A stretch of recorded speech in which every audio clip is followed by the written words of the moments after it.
মৰমৰ বসুধা গ'লগৈ আৰু যেন তেওঁ বেহাৰবাৰীত তেওঁক আমি দেখা নাপাম। তেওঁ অভিনয়ৰ জৰিয়তে সদায় আমি মনত ৰাখিম। আৰু ফাইলেও বসুমতাৰী অৰ্থাৎ বসুধা নোহোৱা হোৱাত সতীৰ্থ অভিনেতা অভিনেত্ৰীসকলে দুখ প্ৰকাশ কৰিছে। লগতে ৰাজ্যজুৰি অসমত শোকৰ ছাঁ বিয়পিছে। তেওঁৰ মৃত্যুত সতীৰ্থ অভিনেত্ৰী বিউটি বাইলিং অৰ্থাৎ চুমকি কছাৰী লগতে অভিনেতা ৰিণ্টু বৰা অৰ্থাৎ ৰাকেশেও দুখ প্ৰকাশ কৰি মৰ্মাহত হৈছে। বিউটি বাইলিং অৰ্থাৎ চুমকি কছাৰীয়ে কয় যে বসুধাক আমি বেহাৰবাৰীত প্ৰথমৰ পৰাই পাইছিলোঁ।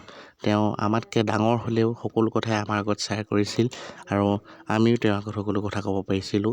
খুবেই ফূৰ্তিত থকা এজন মানুহ আছিল বসুধা, সেই বুলি তেওঁ দুখ প্ৰকাশ কৰিছে। বন্ধু বান্ধৱীসকল, সঁচাই বহুত দুখ লাগিছে।